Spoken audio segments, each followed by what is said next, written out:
Free Skaro!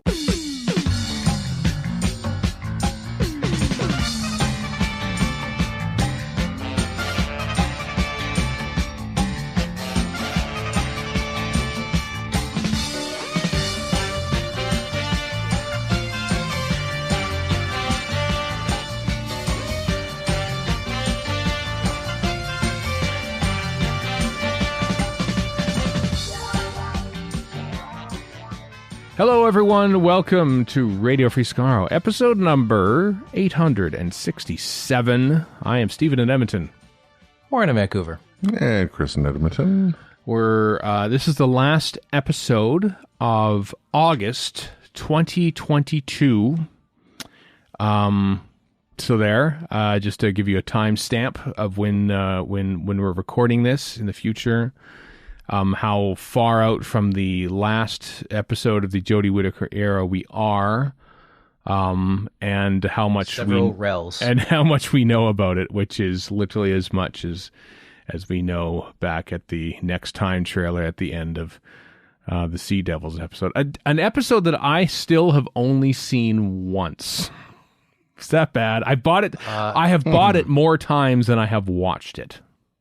Because I haven't. I'm pretty sure I watched it twice because we had to do a commentary on or a review. Or something. I only watched it once. Yeah, something or another. Some quote unquote work related thing. Yeah, twice, maybe 3 times I watched it for our thing. I watched it once. I'll tell you what I haven't done. Thought about it since. Yeah. It's a bit of a damp squib. Everything's kind of fading out. We're kind of a little bit down on the current era of Doctor Who, if you haven't guessed. It took us a while, I guess, but compared to some of you out there. And for different reasons than those a lot of different banks. A lot of different reasons, actually, yeah. Mm-hmm. Because we're frankly, like seeing, like on Facebook, for example, some Doctor Who groups, posting stuff about, as we'll talk about fairly soon about, when the Centenary Special will air. Right. People October still 16th. Chiming in with, go woke, go broke. I won't watch a woman doctor. On Facebook, you say? What? Yeah, I would never. That's stupid. I would have never thought that would have gone there. Phrase. But guys. I mean, stuff like that, it's still like, 5+ years later, it's like, this is really tired. It was tired 5 years ago, but it's just tired. That much more so now. Also, shut up. They always aim it at the biggest franchises in the entire world. Oh, Marvel, go woke, broke. Oh, the multi-billion-dollar Marvel franchise, or the multi-billion-dollar Star Wars franchise, or the Pixar hegemon. Like, they never pointed at some cheap little thing, which they shouldn't anyway. But it's always some giant thing that they assume, based on absolutely nothing, is going broke. Like negative review bombing of She-Hulk and all that kind of stuff. Yeah, like Steven has done. Yeah, I've totally gone there. Why is She-Hulk a woman? Yeah, by having an opinion about a thing and not liking it, you are review bombing somehow. That's somehow the thing. No. Yep. Speaking of which, I see that I see that another certain sector of the population is upset that Matt Smith isn't hot enough as the lead character in the House of the Dragon, and therefore railing against him. Boy, you know what I said when I saw him? Like, that boy got thick. He a big boy now. He's not 28 anymore. Tell you right now. No, I mean big as in like wide and tough looking. Yeah, he bulked up a little bit, didn't he? Yeah. People on the internet. I'm against him, generally speaking. Mm-hmm. Against people or against Matt Smith? Oh, people. Matt Smith. I don't know the guy. Yeah. She might be lovely. It might be terrible. I have no idea. Yeah. Steve Toussaint, who plays one of the lead characters one of the side lead characters, you know how Game of Thrones type things work. He's black, and of course that's caused some consternation too, because people in Middle Earth or wherever the hell they are are canonically not black, so therefore it's they're going woke by casting a black. So which isn't even true. So There's bad. Plenty of black people in the original Game of Thrones. The sea guys, like a lot of the pirates and sea people are Well, Anyway, yeah, who but they're cares? sitting in the court of the Targaryens, so I don't know how. It's all make believe, you idiots. Make Stop believe. it. Exactly. Anyway, Just stop it generally, even if it isn't make believe. Please. it reminded me that Steve Toussaint was in Doctor Who for like 12 minutes. At the Flux, not the Flux, season 12 finale, he was in there before he was killed off. And it reminded me, oh wait, we also had Stephen Fry, right. who was in Doctor Who for like 12 minutes before they killed him off. And then what's his name? Whose name Brett Goldstein, who is now famous as Roy Kent in Ted Lasso, and he was in Doctor Who for about 12 minutes before they killed him off. Like, the Chibnall era has done great at finding great actors who would go on to be in bigger things or were already in bigger things. To say, okay, you got a day, we're going to kill you off. Okay, It's a devil's bargain you got to pay for further success. maybe, or maybe they thought I booked the whole weekend. I mean, I could shoot more. Nope, killing you off. That's what we're doing. So, yeah. This is exciting news though. The BBC, I don't remember who said this, because it's Charlotte Moore, the BBC's chief content officer. There's a big TV festivals in Edinburgh this week, which had various people say things and do things in Edinburgh in Scotland. Charlotte Moore said, we've got a week celebrating our centenary in October, where we'll have some specials, said Moore. We've got the Doctor Who Centenary special. There you go. There's your official BBC confirmation, finally, that it's going to be airing in October. I mean, we've divulged here that we very firmly believe it's going to be October 16th, which is a Sunday. But yeah, so there we go. So we're just over a month and a half away, and we finally know what month this special, this as yet still unnamed special, is going to be airing. I still say call it Centenary Special. Just, and not even in the proper font, just like typewriter font or something. Nope. I just want it to be the 100 emoji.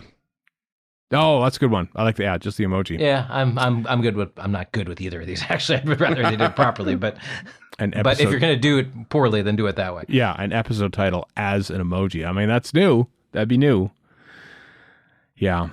So yeah. Anyway, I mean, we've had the emoji bots. Why not an emoji title? Right. I agree. Emojis go woke, go broke, and heart attack. Chibnall wrote 42, which is the shortest episode title we've got so far. So yeah, a single emoji character would make it the shortest again. These are all great reasons to round out an era. I really think so. Did you see the rumor that was going around? You did, Chris, because you sent it to us. But I'm talking to the listeners here. Where the fun I'm laughing about this, but also like, oh, it's going to be true, isn't it? Where the episode's going to be called Dry, apparently, because that's a line from the Coldplay song Yellow, which Jodie Whittaker will be singing over the end credits for last episode. Or it could be clickbait nonsense. It could be, but then I also thought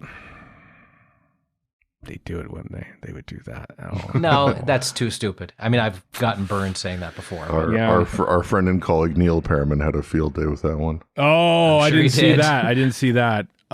Put me down in the camp that did not like the when they did it alternate music for the end of Rosa, or at the end of Demons of the Punjab. I did not. I thought that was like completely disagree. I like both those, especially Demons of the Punjab. I thought it was great, but this would not be good. No. Were you a fan of the alternate music at the end of Earthshock? Yeah, how could you not be? No, it was the BBC Light Entertainment Orchestra who did the version of that, and then John Nathan Turner vetoed it at the last second, saying, "No, I think we should do not the slow strings version of the theme. Thanks." So the Light Entertainment Orchestra, so the LEO, not the ELO? Exactly. I just made up the BBC Light Entertainment Orchestra. When you retire from ELO, you become part of the LEO. That's also a tax form. Yeah, Jeff Lynne's there producing it all with his, giant wall of sound and everything. Yeah. And giant head of hair. He's got a Muzak version of Mr. Blue Sky. Yeah. That was nice. That was a nice. Although it wasn't the end of the episode, but and Love and Monster is a tribute to ELO. That's what I mean. That's what I'm going for. I completely agree. Excellent. Yeah. Excellent. So now we need the Love and Monsters cast in an ELO tribute band.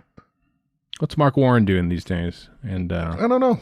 What's Shirley Henderson doing these days? Shirley Henderson, yeah. What's Peter Kay doing? Probably not much. Probably not much, actually. Yeah, everyone went downhill after that. unlike Fred Goldstein and Doctor Who.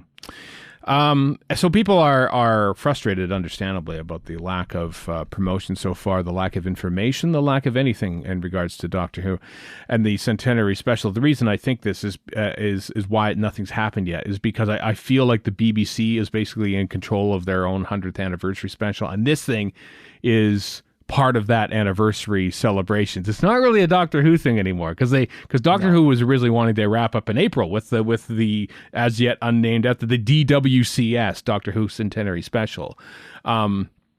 But they said, well, we would like to have Doctor Who as part of the 100th anniversary celebrations. Can you maybe punt your finale to then? And said, sure, we've got a great cracker of a story in the waiting anyway, so we can show it April, which is what happened with Legend of the Sea Devils. Is basically, I think, a discarded script that they couldn't cram into Flux, so they crammed into April instead. So I feel like contractually, the stars of Doctor Who and the makers of Doctor Who have clocked out. I don't think we'll be seeing Chris Chibnall or Jodie Whittaker in anything shot post 2022 promoting this thing. I think any material you see in the promotion of this or in the afterwards will have been shot a year and a half ago, and they are both long gone from Doctor Who, and now the BBC have it.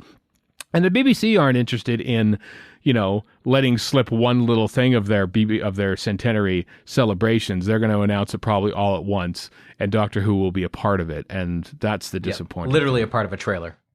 Yeah, it'll be like, oh, boom, boom, boom. Look, this was, it's a Doctor Who episode. How about that? And it probably still won't even have the title of it. And we'll find out the title. Chris Chibnall, his last act, his last act will be, we need to prevent any spoilers coming out, so there won't even be a title until you see it on the opening credits, which maybe it won't even be then because the woman who fell to Earth didn't even have opening credits. So how do we even know the title of that? And so maybe there won't even be a title until the end credit. Maybe there won't be a title at all. It'd be like Led Zeppelin's untitled 4th album. There will be no title anywhere. And we'll have to call it like Doctor Who said. We'll be calling it the Centenary Special forever. That's the one with Kashmir on it, right? According to Fast Times on Ridgemont High, yes. Yeah. So Walking out. You mentioned Led Zeppelin, and I go into a coma. I know you do. That's appropriate. So we wait. Once again for some sort of Doctor Who news. It'll happen soon. I suppose the one good thing about time is it does tend to move in a forward manner. So 6 or 7 weeks from now, when we hit mid-October, and there's Doctor Who on the air, I guess we'll find out for sure that it's there. Yeah. Guess so. Boy, what an optimistic appraisal. I know. Also tens 100% of the time. Yeah. So. Oh boy. Anyway, we've been trying to carry that. It just feels like if we don't talk about Doctor Who, no one else will. You know what I mean? Like I've said before, I think you have a bit of Messiah syndrome there. I think I know people are talking about Doctor Who other than us. I know, but there's a lot of other stuff to talk about, like your She-Hulks, like your Houses of Dragons, like your Rings of Power. There's everything. The universe is crowded now, and to think that Doctor Who could just sort of come in and say, oh, hey, hi there, I haven't seen us for 6 months. Here's an episode for you. It's gonna come and go. There's a reason there's like 800 Doctor Who podcasts. I mean, there are people talking about it. Yeah, as I've probably said on the air before, there's a great Twitter account called Daily Simpsons who posts stuff about Simpsons stuff, history and production stuff and images, whatever. Right. And once upon a time, some years ago, they put out a tweet saying, "Oh, there are now like 25 Simpsons podcasts. Can you believe it?" So I replied to them like, "Oh, sweetie. Oh, let me tell you a story. Sweet summer child." I know. Oh, sweet innocent child.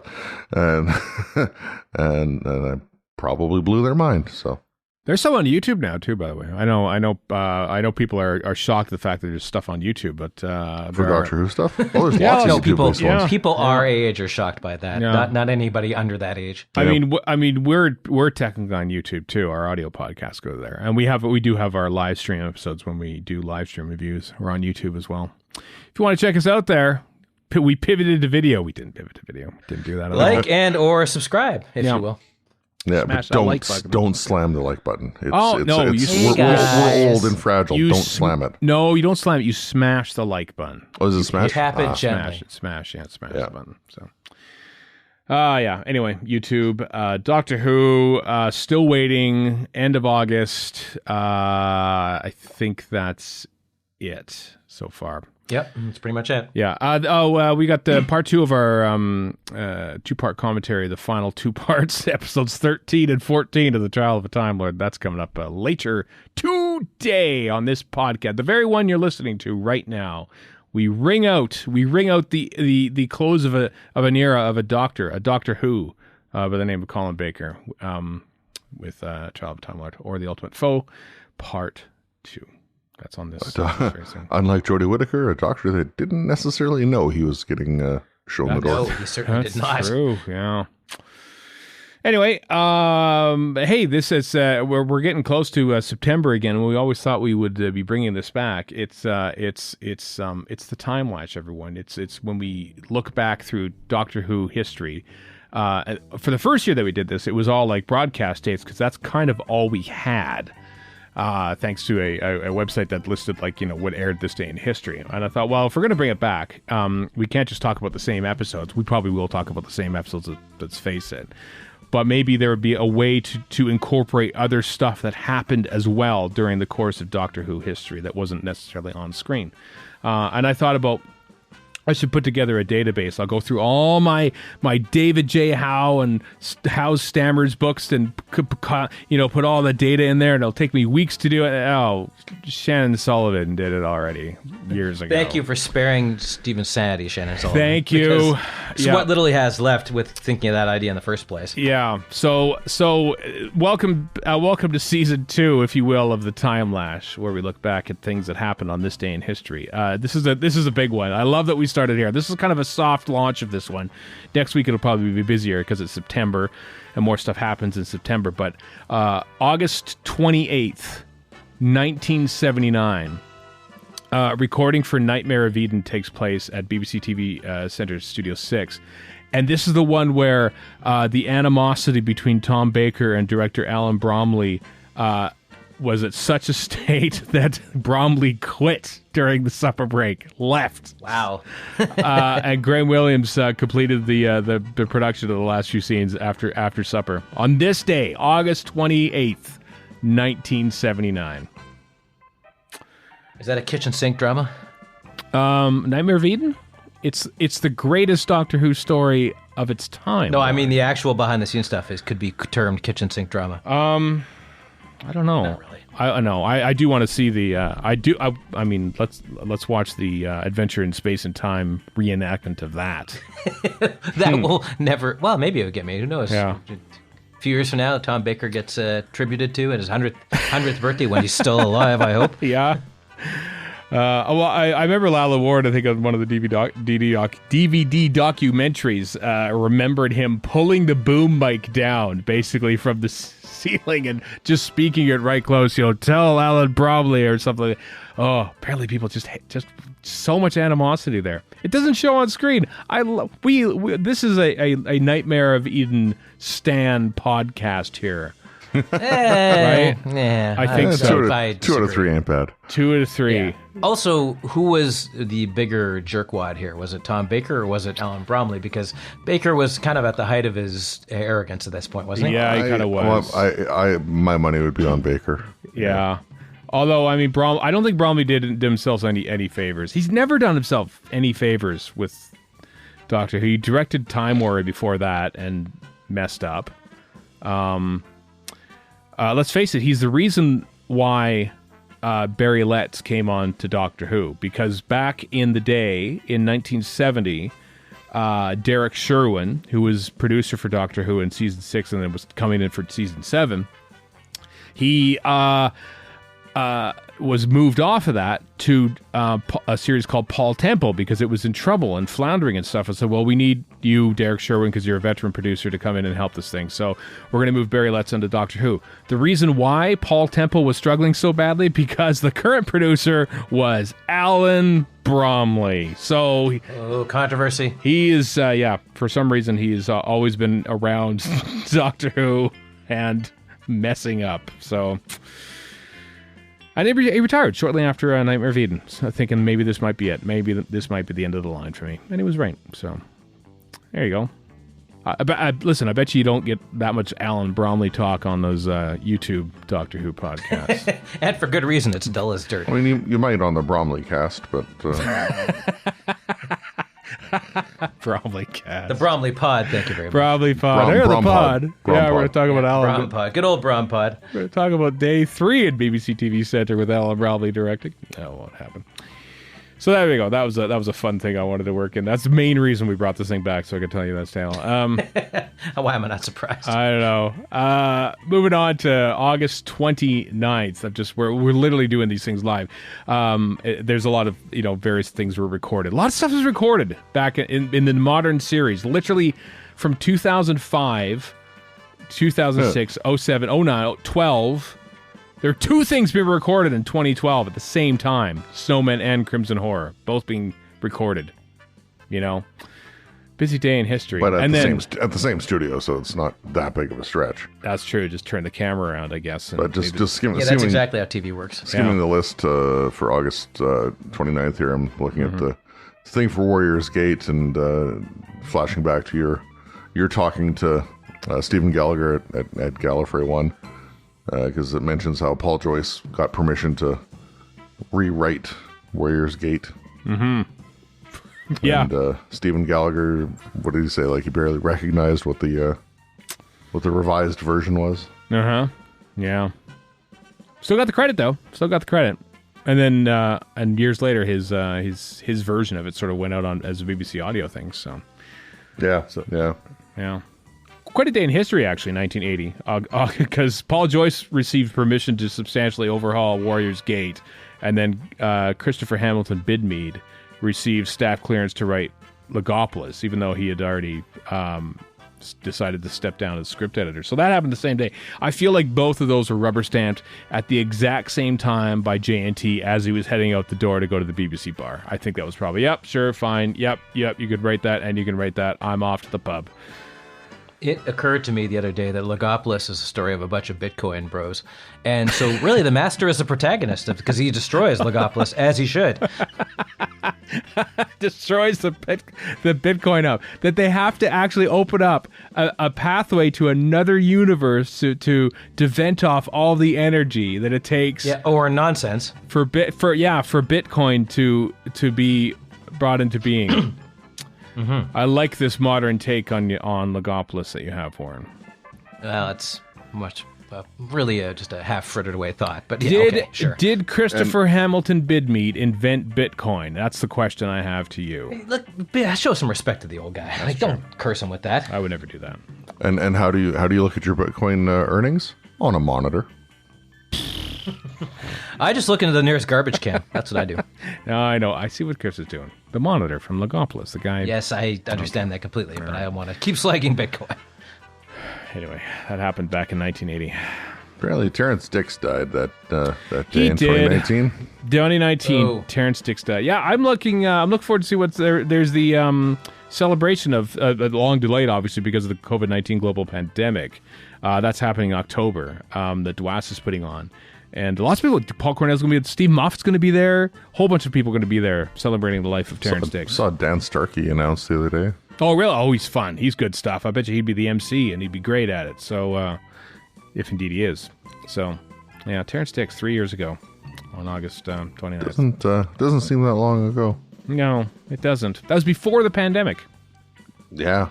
Before it. So in that case, it seems like a exist. lifetime ago. Yeah. Exactly, yeah. It really does. Moving along again, we're just thanks to Shannon Patrick Sullivan for doing links in the show notes so you can follow along and various other stuff here. A lot of history happened when it came to writing and making Doctor Who. Leisure Hive, we already talked about that probably last year, debuting August 30th, 1980. It's now 42 years old, folks. Wow. Yep. Afraid so. Anything jumping? I'm literally going through day to day here. Other than the new title, which honestly one of my favorite titles of all time, Yeah. the new neon one. Mine too. I like it. Russell D Davies started writing Partners in Crime on August 30th, 2007. Probably because it comes from the book that he did, Writer's Tale with Benjamin Cook. That's probably in there. It's a diary. It's handy. The book with Cook. The book with Cook. It's a handy historical document, that thing is. We moved to August 31st. A whole bunch of other stuff happened. Literally, I have not pre-seen any of this. But here's the interesting one. August 31st, 1990. Yeah, that's weird. John Nathan Turner steps down as producer of Doctor Who when he resigns from the BBC. The Doctor Who production office is closed, basically at the end of the fiscal year. How sad is that? Almost a year after Doctor Who last. Yeah, that's had any why production. 1990 kind of struck me, because by that point we're all like, well, I guess I'm mourning this thing. Yeah. Imagine what would it have been like to be producer of a show that didn't exist yet still part of the BBC. Like they Pretty couldn't good scam when you think about it. they couldn't fire him for some reason, and so I think, well, I'll tell you what, you'll still be producer at the BBC. We will just give you nothing to produce, and so there was In Japan. In Japan, In not Japan, even. they do this with. I'm going somewhere with this. Oh, sorry. When you cross the boss or you are not doing well, they promote you upstairs to a corner office, or you do absolutely nothing. Like when you get a corner office in Japan, it's actually considered a demotion, and that's kind of what happened to him here. Yeah. Yeah, but places like that, they prefer honor to money in some ways. That's not necessarily true in Britain. Or the BBC, for that matter. Yeah. Matthew Graham commissioned to write Fear Her. I was gonna say That's a thing. Yeah, dark day in history. This Recording for Victory of the Daleks. That's a thing. Also bad news. Jerry Davis died on August 30th, 1991, which is really early, given that he invented the Cyberman essentially, and was a script editor back in the day, and like had just, I think, relatively recently to that, he and Terry Nation had put together a bid to produce Doctor Who. I mean, so I was like, yeah, we're going to be the new face of Doctor Who. We're going to be the future of. I'm dead. I guess I'm not going to be it at all. I like how a ghost is apparently talking right now. Yeah. Oh, I'm dead. Oh, well, never mind. I'm dead. I'll just haunt somebody. Scratch that off the menu then. It will be difficult to bring back Doctor Who if I am dead, and that's sadly what happened to Jerry Davis, who's in L.A. I think I know someone who knew Jerry Davis. There you go. That's my connection. Good. That is my connect because they were in L.A. Might have been Jesse Merlin. I don't know, but could be mistaken. Let's move on to September. How about September 1st? Big day, obviously, for a lot of broadcast stuff as well. It was Asylum of the Daleks. Asylum of the Daleks aired that day, 2012. In a live special on BBC One. No such thing happened. The BBC announced that Patrick Troughton had been cast as the second Doctor. Yeah, September letter went out or something. Yeah, September. I think it was September just 1st, 1966. I think it was just a subtweet. They didn't even formally announce it. The subtweet before Twitter was invented. It was just the BBC News. And finally, in the Somebody news, yelled it in a bar somewhere in the BBC. was that All there? right, On BBC News, and now finally on the BBC News, the actor Patrick Troughton has been cast as the new Doctor Who. And that's it for now. Goodbye. There you go. That was it. 1976, the single greatest Doctor Who episode of all time, is begun recording. It started recording. But Deadly it was- Assassin. Yep. But it was 4 episodes, Warren. And? Well, you said, it's a you story. said it was the single greatest episode. Oh, God. All right. Whatever. Yeah, Pedantor. he's doing that. He went there. I did. Pedantor. That's oh boy. We got to. I know. As soon as it came out of my mouth, I'm like, oh, I haven't said that in a while. That's a deep cut. That deserves a place on this. flashback. Yeah, Flashback, flashback. Yeah. Recording for Rose, apparently. In Unit Q2. I forgot. I need to look at that Doctor Who magazine that has like a list of all the studios that Doctor Who has used because they shot at Unit Q2 was basically their home studio for that first season in Newport, not even in Cardiff, in Newport. Well, as it says here, recording for Rose and for Aliens of London / World War III. So, I mean, obviously it's all, the Keith Boak era, but it's interesting to know that they did, bits and pieces from both stories at the same time. So whatever scene from whatever, but mixing it up and not just doing one thing at a time. So Yeah. I mean, all for the sake of efficiency, I don't doubt. There's a lot of crossover when it comes to modern TV, let's face it, and how they produce it, as opposed to the classic era. Well, it's such a different beast, because I mean, you watch some John Pertwee DVD or something, and you'll hear Barry Letts tell the story for the umpteenth time about changing from an episode a week to 2 per fortnight, and all the rehearsal rooms and Acton Hilton stuff and all that kind of where they're doing such a focused thing. And nowadays it's like, we need 3 lines from this episode, a scene from this one, another one from one we're going to do later in the season, and just all this mishmash. And like the pressure on the director, on the staff, on the actors, it's got to be so much more than it ever had been in the past. Yeah. Or at this least is a different set at least different. This is a different set of scale, but I don't know if they're going to do this House of the Dragon. With Game of Thrones, they had, 5 or 6 different units all over the world filming all the time because they had to get all this stuff together at once. Yeah. That's 10 million an episode or whatever compared to Doctor Who, but same logic applies, except way bigger. Yeah. And sometimes they discover, like in editing, they think, you know what, we don't need this scene as much anymore, so let's take that out because we're also a little over time. What we need to do now, can we maybe get the Doctor to say 2 lines in this scene here, maybe to Rose, and then we could sort of use that, and that covers the scene that we chopped out because that's the only essential thing that we're missing from this 2.5-minute scene. And so, sure, they're on set today shooting this episode. We'll get them to do that. And so they would do that, and there you go. They would insert that in there. And so instead of hauling everyone back in for one day of stuff just to do those 3 lines, they just do it when they're shooting something else. When I'm sure you'll probably. Go ahead. Even then, it might not be that straightforward if you have costume and makeup to deal with and whatever. So for And let me continuity. tell you, once you've learned how to spot ADR, you can't not spot ADR. If I had more time, because let me tell you, I have interest. If I had more time, I would love to go through every instance of modern Doctor Who for every overdubbed line where we can't see the person saying it. Exactly. Exactly. That was a scene that got cut. Most of the time, it's a Doctor. It is a lot. Sounds like somebody needs to start a YouTube channel.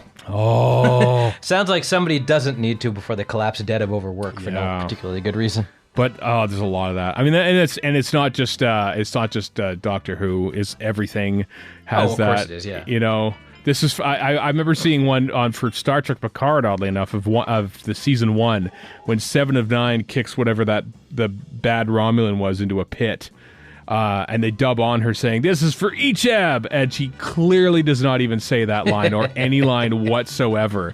But they had to put some personal stakes in. Well, why is she kicking her over there? We got to get her a reason to be so cruel. Oh well, just. This is for that dead Borg you killed. Okay. To be fair to the editors, right? The easiest solution is get somebody in a booth for an hour to do all these lines so they can paper stuff over. Yeah. It's not the editor's fault. They're doing the best they can with what they got to work with, and it's the cheapest way to do it. I can't really hold it against, but it is easy to spot now that you know what to look for. It is a little bit not as easy to spot as hey, wait a second, I thought you were blind. It's okay, trust me. Becomes for some reason, hey, wait a second, I thought you were blind. It's all right, I can see a lot better. Okay, that works great, George Lucas. Why would he do that? Why would he do that to the Sarlacc pit scene of Return of the Jedi? ADR. I don't know either. I don't know either. I've already lost track of what day we're on. September 2nd here. No, we can't. We're done. We can't do it anymore because that's next week. So that's it. Anything else on September 1st? Anything at all that strikes your fancy that you want to talk about before we can't think of a thing. Okay. Beginning of the school year. Who knows? I'm counting on my fingers, and September 1st is 5 days. And there's 7 days in a week, so I think you're a couple days short there in your math. Am I a couple days short? Am I a couple days short? I think so. I am a couple days short. I was looking at the September calendar. All right, let's carry on to September 1st then. September 2nd, we rather. just did September 1st, yes. September 2nd. The thing that jumps out immediately to me, Eric Pringle is commissioned to write the first episode of The Awakening back on September 2nd, 1982. Remember, that's like a year and a half. You asked for this, Chris. You asked for this. Yeah. No, I'm fine with that. Eric Pringle. Is he the... No, I can't say that because I think... Well, Anthony Colbert wrote all 4 episodes of Unearthly Child, but I think C.E. Weber was sort of credited as an idea by, but maybe off screen, so that doesn't count. Call him Bunny. Call him Bunny Weber. Eric Pringle writes 2 episodes of Classic Who, and I think that might be the fewest of anyone in like 25-minute episodes, you know. Yeah. Because there are a lot of people who run story, but his story is only 2 episodes long.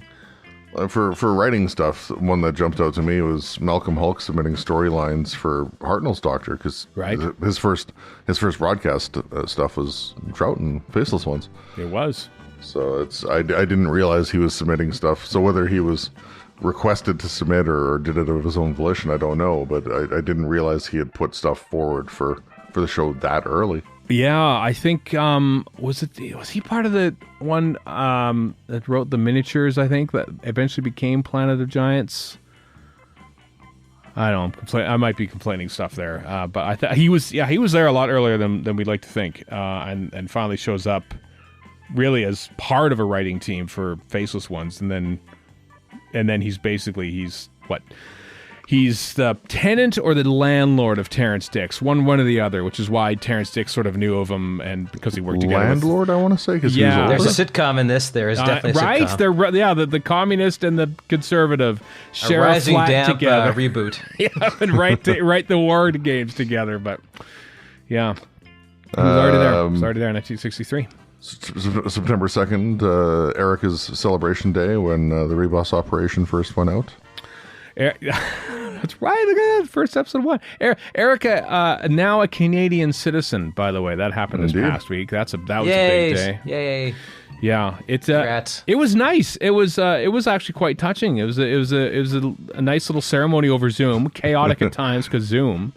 But you know, when you're watching this sort of stuff happen, and you're seeing like what new Canadians will see for the first time, you kind of get a little bit choked up and proud of the country that you are a part of.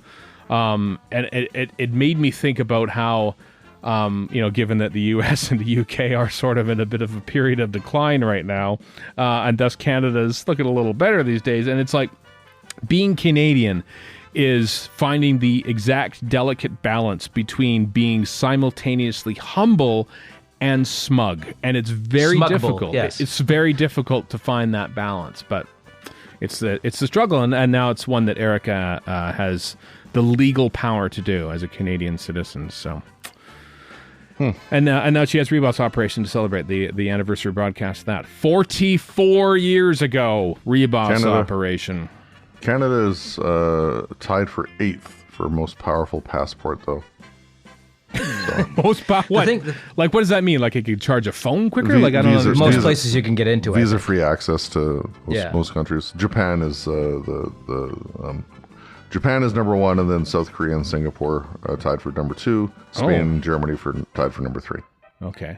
Oh, then Canada's. So Canada's we got some room to grow, but we're No, we're good at kind of hiding somewhere near the back. I was going to say the other thing is, as a dual citizen, when Erica needs to, which I'm sure is not often, she can pull out that old American dominance every now and again just to throw weight around and then go back to being a nice, humble Canadian. Yeah, well. Especially at home to keep Stephen in line. Exactly. Required. Yeah. Other stuff happened on September 2nd, too. 1973. I believe this was the day where Patty Russell and the camera person went out into London in the early hours and shot scenes of deserted London for on a Sunday morning, wasn't it? On a Sunday morning, I think it was a Sunday morning. I love that. That's total indie move. That's great. Right? I don't think they had a permit. I don't think they had a permit for it. They just the hell with it. We'll just go shoot stuff. Yeah. That's what they did. Yeah. Love it. This is what you could do in the early 1970s. This is why I love that era of filmmaking. Just go shoot it. We don't need a permit. Let's just do it. Speaking of that era film, I watched Logan's Run last night, and it is certainly a film from the 1970s. It's not bad, not good. It's just kind of a film from the 1970s. Yeah. And you can also see how most sci-fi TV shows lifted a lot from it, including probably the actual sets.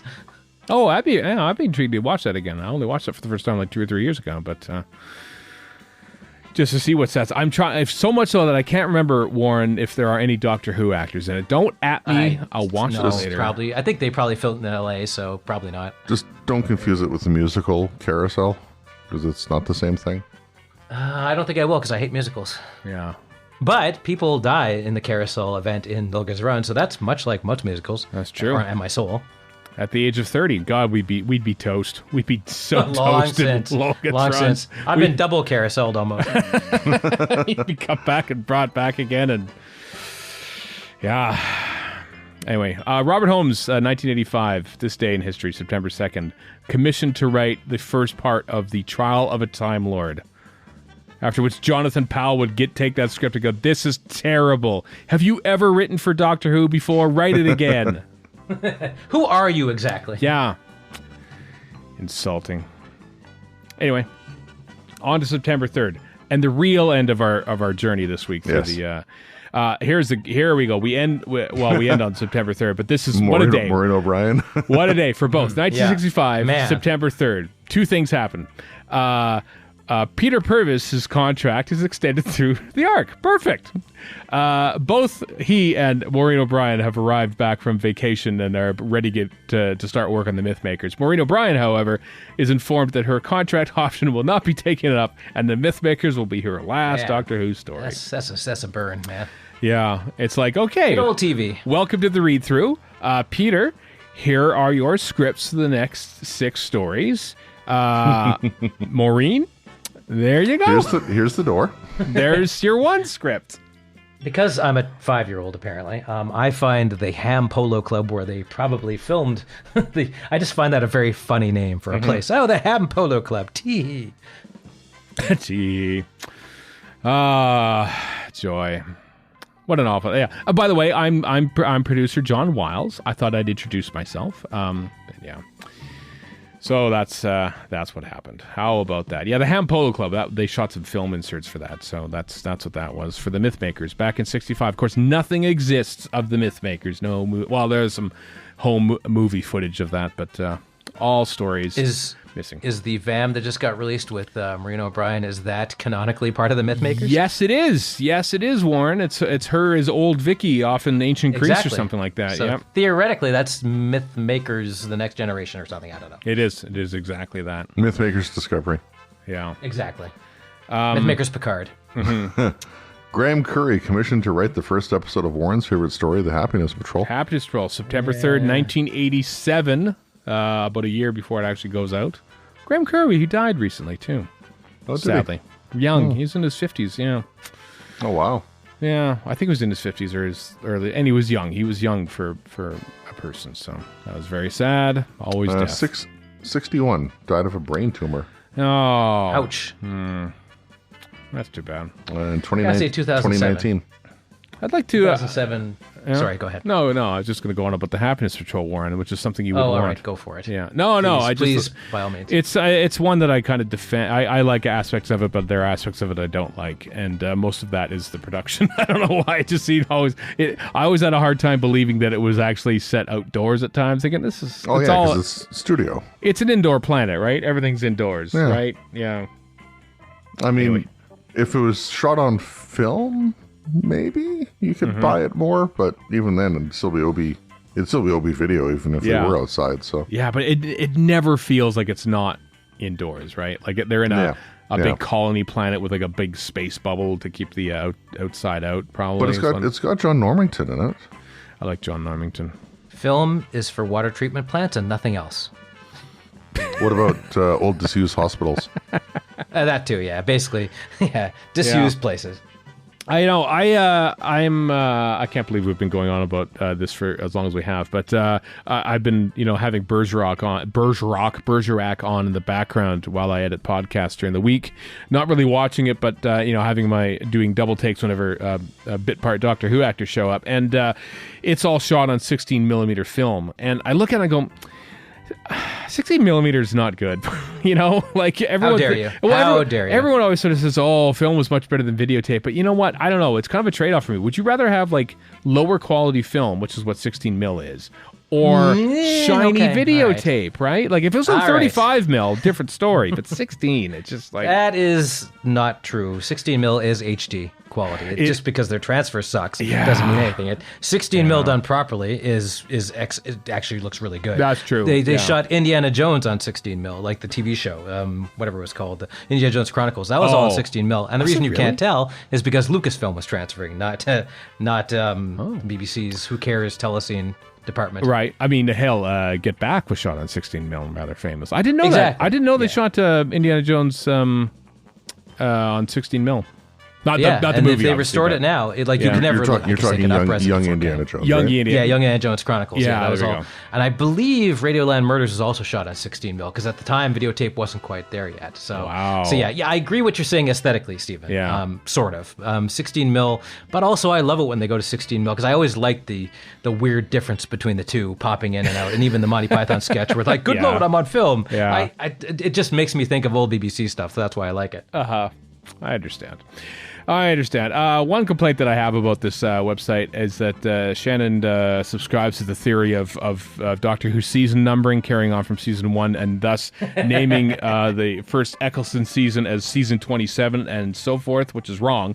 But on September 3rd, 2007, I don't remember this. Yes. This is exciting. We should go back in the archives and see what was thought about this. The BBC announced that Doctor Who was being renewed for Series 5. Matt Smith's first season. We didn't know that. Series at the time. Fnarg, please. Fnarg, thank you. But that it would not air until 2010, with a series of specials instead being broadcast during 2009. This is what I was making a ballyhoo about. Was it okay? Did you have the same feeling I did that this show was doomed? Because I certainly felt like, oh no, it's happening I again. wonder. We should I'm sure we must have because Yeah. that's an unprecedented gap for the new series. yeah, At the time, the yeah. fact time. that they break, I mean, this is fascinating going back in time, just seeing the timeline of these things, because I'm fascinated that they would announce this in September of '07, after series 3 had aired, a year before we even know that David Tennant was going to be leaving. Still in the midst of recording series 4. They're still recording it because Planet of the Ood was being made the very same day, and they actually like braced Doctor Who fans, like, okay, get ready. In 2 years, there'll just be specials. There won't be a full season of Doctor Who. I'm just like, wow. Meanwhile, roughly 6-7 weeks out from Jodie Whittaker's last episode, We don't know the title. we don't know anything. We don't know anything. Oh, what heady days. What heady days when we were told things about the future of the show. Whatever. That never happened. Never did. All right. Well, that was fun. That was fun, everyone. I think we had fun with that. We almost went the full extent of the musical loop that plays underneath the Time Lash. Welcome to our new podcast spin-off, which is just Time Lash stuff. Stephen's YouTube channel will begin sometime next week. It'll just be Why do you that. keep trying to manifest this cursed thing? Please stop. I want to see him try. I want to know it. I want don't. to know. I want to find No, out. Stephen, No, Stephen, I know. how many times a I day know. on Twitter But do you I know. complain about being overworked? I know. I am. And that's just work. As a Canadian, you can spin it in a Canadian angle. You can just call the thing AEHDR. Right. Oh, boo.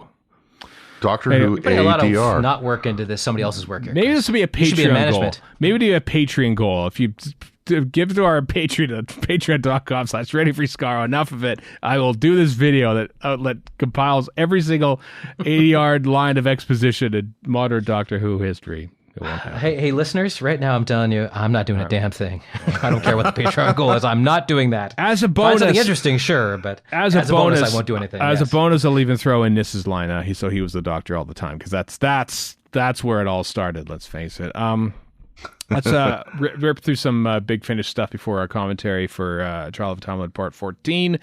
Anjali Mohindra is going to be in a Fourth Doctor adventure, not as Ronnie, though, I hasten to add, but she's going to be in an adventure with Tom Baker's, for the legendary Tom Baker, coming out in March 2023. The Fourth Doctor Adventures New Frontiers is what that's going to be. Please say it's spelled like you just said it. I did. Well, it's an in-joke that Nick Briggs called his show, his Big Finish original New Frontiers, and they're saying, is this front ears, or like back ears? No, but it's not. So. I see. It was a joke. So that's coming March 2023. And two things that have been released. Gallifrey War Room, which was announced at Gallifrey 1 this past year. Allegiance is out now, as is Big Finish Torchwood. Suckers. Since it's Torchwood, I'm like, oh god, I'm scared to look at the cover. Yeah. But it's Naoki Mori being attacked by... It's Big Finish tentacle porn? Kind of is. I was going to... Oh, dear. I was going to avoid that, but I think there's no way of avoiding it. My instincts were correct. Okay. Yeah. And because it's Torchwood, you know what? Because the Torchwood, it could be tentacle porn, yeah. Yeah. So I mean, what a way to ring out the commentary news portion. list, Of yeah. this. Doctor Who had tentacle porn in the web planet. I mean, it's well established. Please Come on. stop. Please stop immediately. we are, of course, clearly avoiding Creature from the Pit, but anyway. Good point. That's where web planet is where it all kicked off. Right, yeah. I will not be doing a video outlining all the tentacle porn when we hit a certain level on the But why? The one video I want to see from you. I know. You want to see tentacle porn. I'm going to give you 80-yard expositionary dialogue. That's all. No. I don't want to see tentacle porn. I want to see you suffer to do a video of tentacle porn. Oh, and then Warren, you could make a reaction video to that. I'm going to stop you right there. But Warren, cut it off. Yeah. On that note, everyone, after the break, please enjoy the commentary for The Ultimate Foe, Part 2. Are the microphones wired in? All run the condenser, most merciful. We're looking forward to excellent duodecaphonic sound. This is the moment when I get a real feeling of job satisfaction. Welcome back. It's the final episode of Season 23 of 1986 of Colin Baker's era on Doctor Who. It's The Trial of a Time Lord, Part 14, a.k.a. The Ultimate Foe, Part 2, the longest That's such a long-winded way of saying it. It's 5 minutes longer than most episodes of its length, because there's 45-minute episodes, and then there's the 5 Doctor to think about. It's just like whatever. It's extra long. All right. So strap in for this one. 29. Like Colin Baker in his later years, it's got padding. Oh, wow, not necessary. So I assume you've got all your legally purchased Doctor Who Blu-rays, DVD sets, the original DVD set that came out on DVD, as I said, and on VHS. You can maybe even watch along on VHS. It's up to you.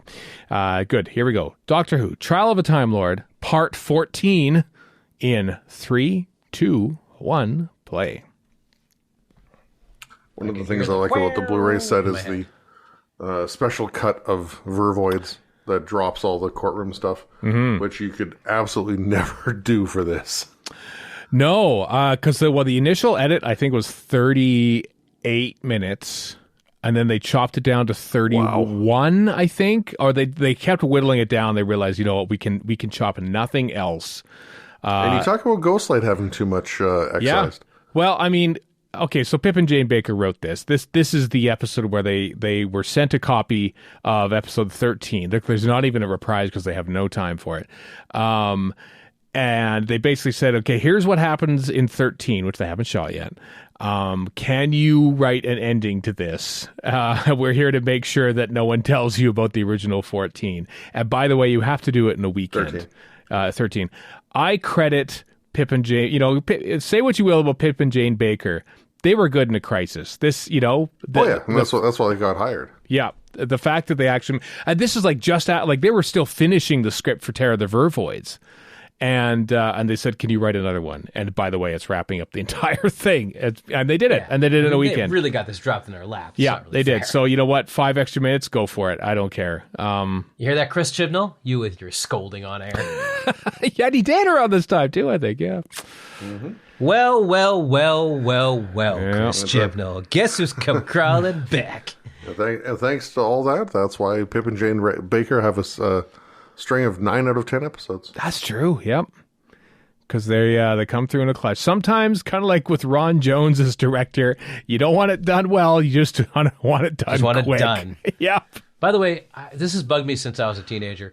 I love this effect, by the way, even though it's very simple. Me too. Me Sebulem too. Glitz's armor on his arm is completely pointless. What is the point of that? Yeah, I know. It's like cobbled on or something. Armor. I know. For some reason, like I have watched these effects of the Valeyard jumping in and out really closely over the years, and it's so quick. Like, you know, the clouds behind them are more or less the same. I mean, but it's probably done so simply that I just feel like, you know, like they probably do a split screen right there, like he's there, but then they sort of edit in a split screen of Colin Baker just stand. It's you can kind of see the split when he disappears. a tiny bit for totally the can. odd one, But it works anyway. It doesn't does. matter. Like that's we were saying off air. I was watching some of the old Lord of the Rings stuff, like the original movies, and saying some of those effects look crappy now, and that's good. Yeah. Like I don't want it to look too good. If it looks kind of crappy, it has its own fetid charm to it, frankly. And this is cool too because then he fades out, which is a nice little trick. Yeah, Like, these are simple effects, but they work. You know what? I can kind of see like a little bit of a matte line around him a little bit there. Yeah, if you look hard, and that's also the peril of, you know, think of the TV sets that would have been watching this back in 1986 versus our up-res. Yeah, you'd never see it. Yeah. Up-res DVD, Blu-rays, era. Like I remember seeing the matte boxes around when I got laser discs of Star Wars and going, okay. Yeah. Because I never figured anybody'd see that. No. But you know, this is where back in the good old days before anamorphic video. Yeah. This is where OB Video helps, because you can do CSO and you don't necessarily notice any fringing as much, because if you were to do it over film, it would look awful. And They'd probably have different tricks if they were doing it on film, though. you'd think that, but then you would have watched Invasion of the Dinosaurs and you realize, nope, there are no tricks. It just looks bad. I think Quite a Also, difference just in look time. at this. Like they go from a bunch of trickery to a dolly shot and then another dolly shot. Yeah. We just don't even think about it. But this is old Doctor Who doing this. I think the only time they use CSO or blue screen on film is for Shada and the Invisible Spaceship. I think that's the only time. And even then, I'm not even sure that's what technique they use. But I actually know very little about CSO, so to speak, when it's not being used on videotape. Like, wait a minute, they did that for films too. So how did they do that? It wasn't electronic, was it? One of the weirdest things I ever saw was where this makes sense because it's a primary color. When they shot Apollo 13's models, those were all shot against red screen. What? Yeah, I saw pictures in either American Cinematographer Red or screen. VFX, both excellent magazines at the time. And yeah, they shot against. It's the same principle at work. It's just when are you going to see red, right? So it's the easiest one to do for space, I guess. I suppose in 70s Doctor Who, during the early years, they used yellow because. And I haven't seen Apollo 13 in a long time, but those effects, Probably good. as I recall, all model effects were really good. And Yeah. I bet you they hold up now too. Probably. Because there's probably like a blue tinge or something, and maybe some of the models have blue on them, so you couldn't use Or blue. there's But green on them if you want to keep it authentic. You know, I mean, the one thing other than a USA thing on the rocket. Apollo 13, by the way, the movie is much older now than the original Apollo 13 was when they made the I movie know. It's Apollo almost 13. 30 years old. Yeah, That's insane. I only saw it the one I time. love this TARDIS, even though it's just a black. Yeah, this is the Dr. set TARDIS. that's basically as big as the trial set, like in studio space. Maybe not vertically, obviously, but poor Doc. Oh, the disco is just like, no, the music's too loud. Panic at the disco. Get the disco.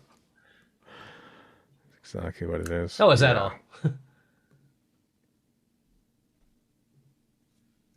Oh, Ainley, you're a fine master. An awful human, apparently, according to literally every person I know who I've talked to who Oh, has that's met too him. bad. Gary That's too Russell bad. says he's just the worst person ever in the history of him being involved in Doctor Who. I don't know what he did to annoy him, but I apparently met him as a kid. Yeah. He seemed polite enough. But, Yeah. at Spokane, but there were issues. I don't know. I can't get into it, but I'm not saying I can't. Like I'm holding secrets back, but there were issues with a lot of stuff with convention fees and other appearances. And I see. There- I see. I thought I thought that stuff like this he more or less did for fun because he was. Oh, he or not did. him. His wife had money. He was independently wealthy, yeah.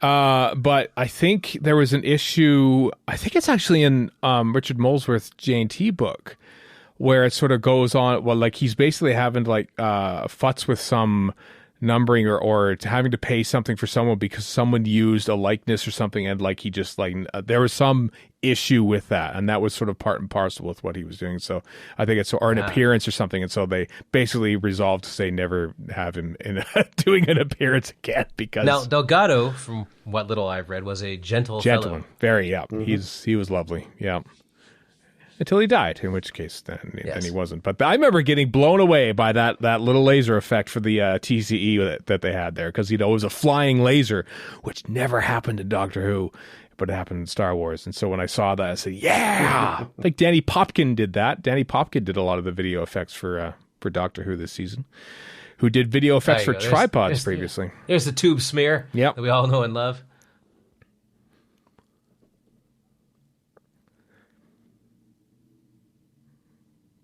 Doc's getting done dirty a little bit here with the fact that it's no longer his show. Little did he know at the time. Yeah, good point. I actually don't know which is his last. I imagine if I read the production notes, I would find out. But it's in Vervoids, obviously, because I shot that after this. Which his last taped appearance was. Was it him riding the exercise bike in Vervoids? Because usually they waited till at the end of the shoot to do any TARDIS scenes. Was it him reacting negatively to carrot juice? Oddly enough, given that that's his final words as seen on screen.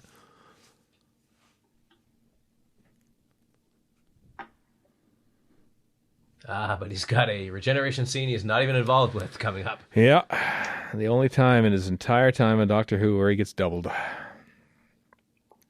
To get you out of this unholy mess. Well, that sounds about right. I seem to recall as a kid, I built a very bad replica of the trial set out of what little Lego I had at the time. I think it was. That's admirable. I know. Apart from the TARDIS, which I didn't really build a replica of, I just used the styrofoam packing for my Sega Genesis and modeled that into the TARDIS console room. Nice. With a Lego console, but nothing else. But it's amazing how innovative as a child you can be. It's amazing. I know. I turned my a box from my first pair of hockey skates into the ship from Battlestar Galactica.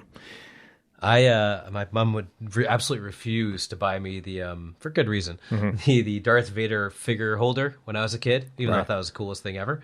So I just took a shoebox and put toilet paper rolls in it, and those were like cryogenic chambers for my Star Wars dollies. Nice.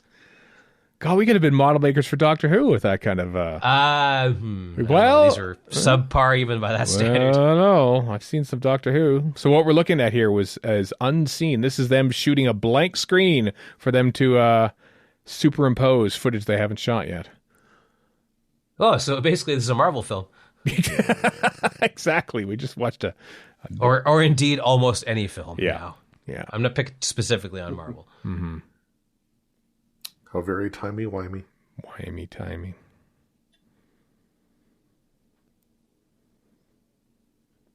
Bella's looking very sedate in her blue outfit.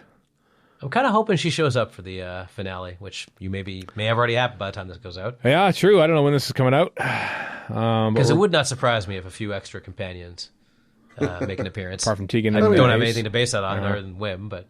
Given so like for if you think of the Blu-ray trailers, like Janet Fielding came back to do the season 19 one, and Sophie Aldred came back, and so did Perry. Perry came back for season 22. That'd be great if the two if everybody who's been involved with those is in the finale. I'd be very happy. So Bonnie Langford came back for that. So hey, why not? Katie Manning came back for season 10. Leela came. So basically, every companion has come back. Basically, is what we're saying. So bring them all back. Yeah. No, it's sure. now it's canon. All the surviving ones except for Matthew Waterhouse. Yeah. But I could be here. I could be. Nope. Sorry, you died. Okay. Fine. Well, to be fair, how could they bring him back? Really, within the canon of the show. Well, yeah. Such as it is. Multiverse? I don't know. No, don't do They dig him up multiverse. from I'm the so tired the of multiverses. Precambrian dirt. Well, his fossils are next to Tyrannosaur or something. I don't know. He's become a velociraptor. No, I'm looking closely at the. Oh, you know what? That is totally. Yep, they totally slowed that video down until they got zoomed out, and then they played at regular speed. That is done. It's more effective than it was in 1980 with the zooming out from the image using Harrier Quantel in the Leisure Hive. But that is totally how they did it. I do remember him still being in the Matrix, me going, "What?" Yeah. Again. Oh my God! He It's took the not this key. time. She took the key. I don't believe The it. Again. the Yoink unyoinkable that. key. She yoinked the unyoinkable key. To dream the impossible dream, to yoink the unyoinkable key. We've just seen Bonnie Langford's first ever scene doing Doctor Who. That Simply unyoinkable. Yeah. Robert Plant. Not Plant. What's his name? Palmer, Robert Palmer. Hit. the late great. I guess he would be dead by now, wouldn't he? By now, not 19. Oh, he's alive in '86, but In 86. No, I'm talking like now. oh yeah, Yeah, when did he many die? In years the ago. early 2000s? Yeah, I had a heart condition or something. Yeah. Oh, well, okay. Yep.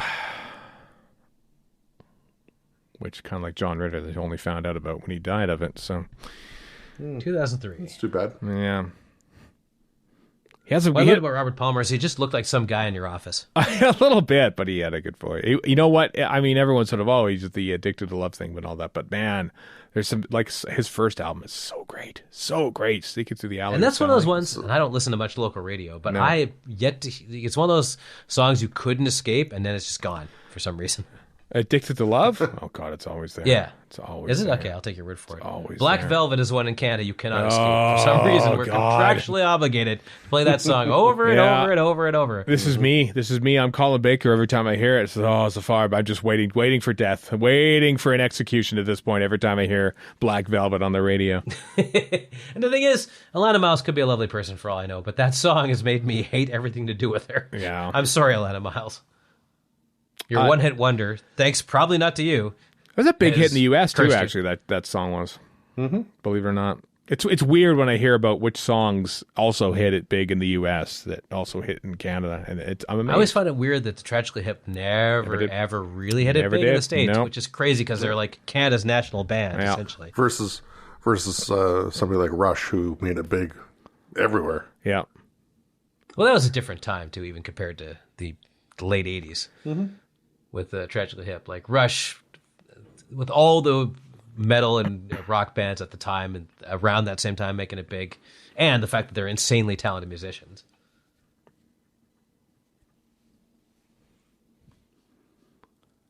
J. Jonah Chambers. J. Jonah Chambers is going to yell at him about pictures of Spider-Man. Give That's what me he's gonna do. pictures of Spider-Man. That's an awesome sign, by the way, the Fantasy Factory. Neon sign they It made is a good especially sign. for this, yeah. I think it's a shirt on Clayton Hickman's Redbubble page, but I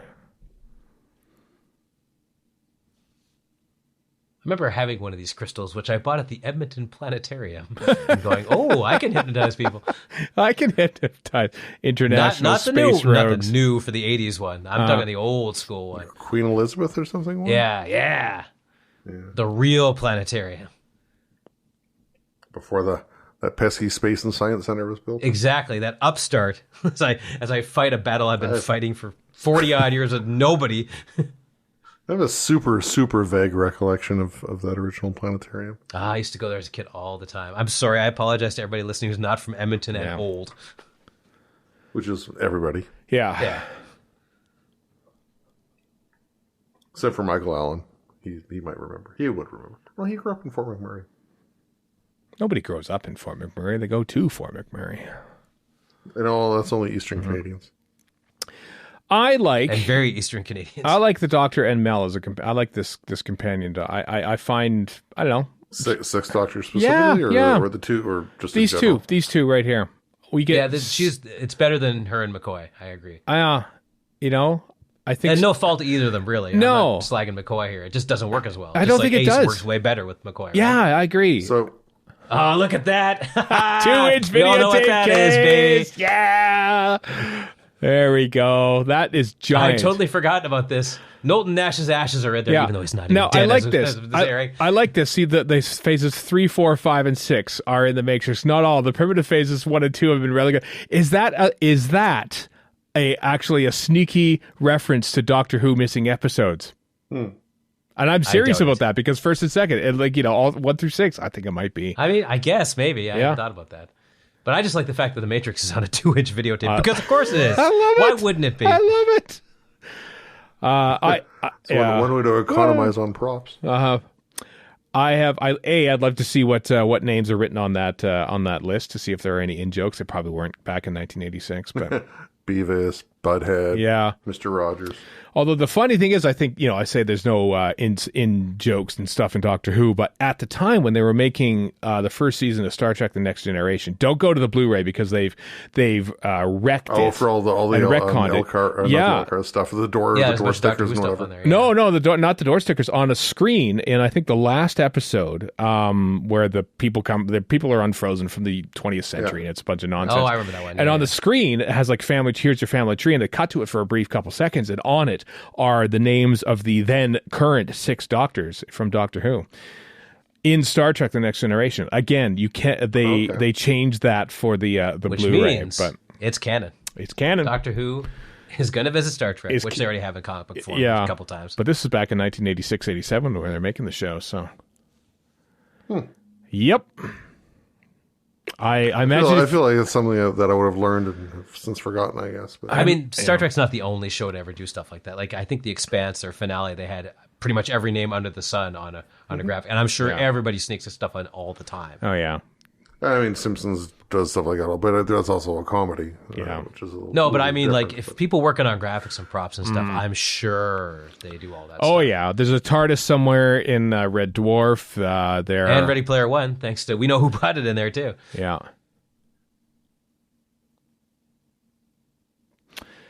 I just love this. Look at that. Let's all just pay homage to the. Beautiful. Like by the time I worked in TV, 2 inches were videotapes were not a thing, and I don't think No, I 1 ever inch was the way saw. to go. Yeah, 1 inch was like And they for were ugly green. for a long time. 1 inch was the way to go. Like for a lot longer than I thought it would be. Let's face it. Oh, yeah, totally. Into the mid 2000s. Yeah. Last time I worked in TV was 2002. So, at least at a station. Just give you an indication about tape formats. 20 years. Good gravy. I think D5 and D3 tapes were a lot more popular overseas than they were in North America. We only had one D5 machine at the TV station I worked at in the late 90s, and I felt like that was kind of like advanced technology, but we only ever used it for backups. I think there was some issue with it, the format. But then I find out that all the Doctor Who original masters were transferred from 1 inch or 2 inch tape to D5 or D3 tapes. D5 and D3 then- was basically kind of an early digital videotape. I think that was basically superseded by digital Betacam, I think. And then everything going digital Yeah. is because of the earthquake in Japan, basically, because Yeah. like one of the 2 tape factories was destroyed. I was and gonna say that was that. it. Yep. You had to go to cards, and like that's why almost overnight broadcast stuff went to cards. I worked in TV at the time, and it was a legitimate concern about how we were going to get programs in when so few HDCam SR videotapes were available. And we held on. We had some before the earthquake and before the factory was ruined and destroyed. And we were like, should we sell these back? Because we could make a mint off of them. Oh yeah, you could make a Yeah. mint. Man. Let me tell you, folks, there are a lot of Doctor Who podcasts out there and stuff, and we thank you for choosing ours and listening to others as well. But I don't think there are many other Doctor Who podcasts that would interrupt a commentary from a Doctor Who episode from 1986 to talk specifically about the history of videotape formats. That is why we are Probably here. for good reason. yeah. It's dull to everyone but us. Yeah. Would you get shows? Would you get shows on such things, or would you buy the blanks and like record it off like an E2 broadcast? No, we wouldn't. When I worked at Global, thank you, Chris, for continuing this conversation. This is great. When I worked at ITV, which of course aired the Doctor Who TV movie 2 days before everyone else did on May 12th, 1996. When I worked there, Megabyte modem.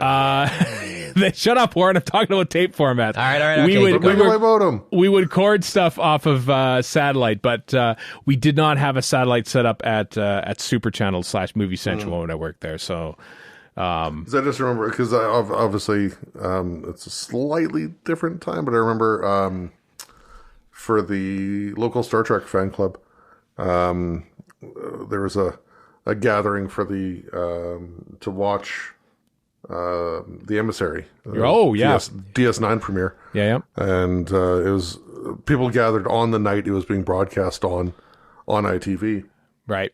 but they had a copy from the satellite broadcast from 4 days Oh earlier. Yeah. But that's Yep. somebody with a dish in their backyard. You had to basically. have this massive Like, I don't dish. know how ITV worked, but yeah, we had 1-inch tapes, We Super Channel. We used to have to. No, when I was at ITV, From the studios. I've said. By the Yeah. way, Colin Baker has almost done his time on Doctor Who. Whatever, yada yada yada. We have, Who cares? We have barely talked about this episode, but I don't care. We're talking about tape formats. When I worked at ITV in 98, 99, which is more or less when I started, that's when I got into Star Trek Deep Space Nine because it was my job on a Saturday morning at about 8:30 or 9 a.m. to record the feed off of whatever it was. It wasn't Anakin Oh, 2. okay. It was whatever ABC one was, or whatever it was, an American satellite. And yeah, we'd have to tune it. You tune it and you find it, and there's little bars and stuff, and you record it. And so that's how we got it. So yeah, I would watch Deep Space Nine like 5 or 6 days before anyone else did. Just like today. And I would be, well, what? You just watched? Yeah. By the way, Doctor Who just predicted January 6th. I want to point out. Insurrectionists are overrunning Gallifrey. Yep. I still have memories of wonder going past Alarcom and ITV. Yeah. Back in the day, back when there was nothing around there, unlike now. Yeah. And just seeing like in their quote unquote backyard, like just a litany of satellite dishes and Huge amounts. This is getting whatnot. perilously close to January 6th right now. Yeah, I just know a wanna little point this bit. out. Like he's basically, like in a way, he's basically peoples of the universe. You know, please attend carefully. What- Far more charming and Yeah. intelligent than Peoples of Donald the Trump. courtroom. But I like that he's been sitting in his TARDIS the whole time, and he's got like a Zoom cam set up because he quite clearly just got up from his Zoom Exactly. computer to go talk to, and then he's got the 2-inch I am a tape. cat. Yeah, and of course every TARDIS has a slot for loading in 2-inch master tapes. the master Anyway, tapes Chris, from I just want to tell you, walking by as I would walk into work, I just got a feeling of dread, which continued throughout the work process, and indeed leaving work the next day. No, I'm gonna have to go back. So the cure to all that is working in it. Yeah. Yeah. 2-inch videotape, by the Oh, way. there you go. I think was done with 5 Doctors. I think it was the last thing they shot, or was it the first thing they shot on 1-inch? I can't remember now. By the way, the Somewhere sentence around there. catharsis of Yeah. mysterious morality makes no sense No, whatsoever. none at all. None at all. In fact, there's often times where I just don't quite pay attention to what's going on in Doctor Who, and I've just at this point I've forgotten what has happened. I've watched it many times, but now Yeah. I'm more focused on Videotapes. videotapes. Let's face it. Yeah, like, oh, wonder how they did that effect, and like there, look at these crazy little sparkle things. Like that is high art technology Top that, for fear her. 1980s. I was going to bring up Fear Her. Thank you, Warren. Better than the Scribble Monster. Damn right. I don't know no, about that. honestly not I really. know. But hey, 1986. You know. But look at this machine. It has both a red siren light and a blue one. Mm-hmm. This Megabyte modem is a cop. Wow. You know, Wow. not the new Doctor Who isn't full of absolute baffle-gabbing nonsense, but this is some serious There's baffle-gabbing. a lot.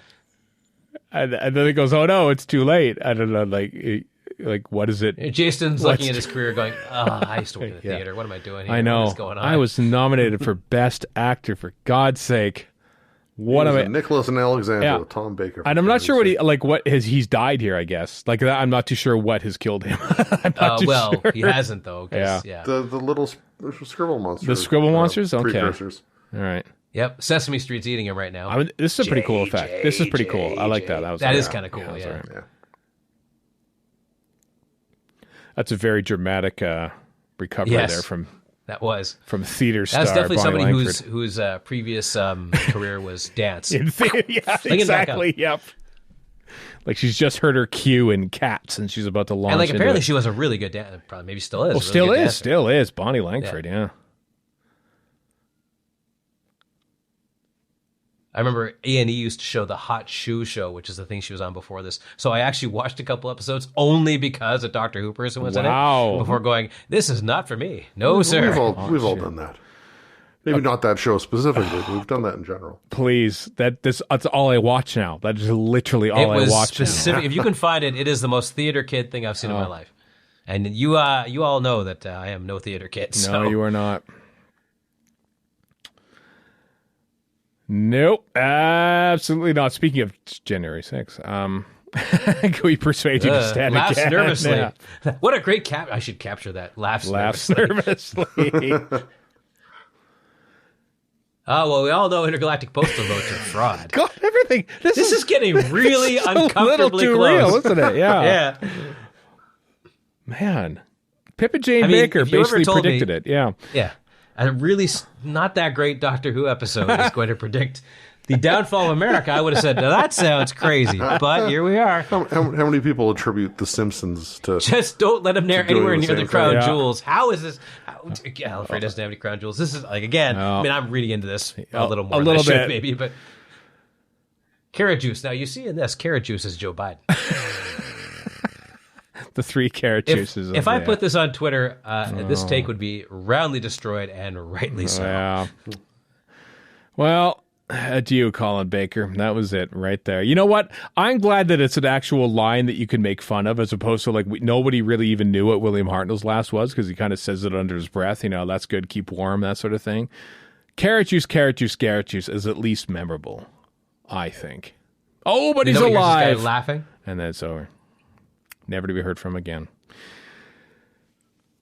Also, Big Finish. Time Lords just take off and go, well, we screwed around with Earth and did a lot of illegal stuff, but, well, I guess we're done here. Yep. Let's clean up. Back to work. And that was it. That was it for Colin Baker's Doctor Who. That was it for Eric Sayward's Long Gone by Now. Last episode, is that it for relevance of our commentary compared to this? Yeah, it's true. Videotape in January 6th. Didn't see it going that way, but here we are. You never know. When we press record, we have no idea where these things are going, folks. Mm-hmm. Now you learned what goes in our minds. Did it go off a cliff or back onto a cliff? Oh, I think Who can tell? Sometimes back and forth. Yeah, OB. Gotta love OB. Why do I love OB video? There you go. Yeah, Danny Popkin. I always associate this bit of the middle 8 there from Dominic Glynn, who's also we're hearing for the last time, as Poppy bit, because the middle 8 always came on when Danny Popkin's name came on, and so I've always associated as being very Poppy. I don't know why. I was going to say, Dominic Glynn does music beyond this, but you're talking the title sequence. The title sequence, yeah. 14 episodes, and that was it. That's all we got. So there we go. We closed out an era of Doctor Who, and indeed tape formats and satellite repositionings. Who knows what we'll get on the next classic series commentary. Only time and the randomizer will tell. Chris, you've got the randomizer open right now to select the next commentary victim, do you? Okay, here we go. Indeed, yes. Awesome. Then, with great anticipation, I will ask you to begin the spinning of it now. There it is, right there. You can hear it? You can hear it, right? It's right there? Oh, yes. That's the stuff. Randomizer what a there. Shimmer. I know. It's like it's coming through some sort of time tunnel from Mars or something like that. It's yes, quite something where we get it from. But the randomizer has an accolade. It needs no other. There's only one. Well, let's see what we got here. Let's see what we got. Chris, stop. Well, we talked about Adric earlier. We're going to be doing Earthshock. Oh, my good. God. Oh, my That's God. That is a good one. Earthshock. Oh, wow. I can't believe we haven't done that one yet. Oh, I got to tell you, I'm looking forward to that. I'm looking forward to that. Well, Earthshock. Man. There were 20, I believe, Peter Davison stories, and we had 10 on the list. So, man. Well, I'll say this. 50% of this household loves Earthshock to bits. 100% The other of this half is household wrong. does. Yeah. Yeah, 100% of this household does, except for the ending. Yeah. 100% of this household does. Yeah. So there we Just go. me, Wow. so. I'm looking forward to that, folks. Earthshock on the next Radio Free Skaro Classic Series commentary coming to your feed at some point in the future. No idea when. Will we talk about videotape? Of course we will. Probably it'll make its way on there. Yeah, totally. So, all right. Until next time, everyone. I am Stephen in Edmonton. Warren in Vancouver. And Chris in Edmonton. So long for now.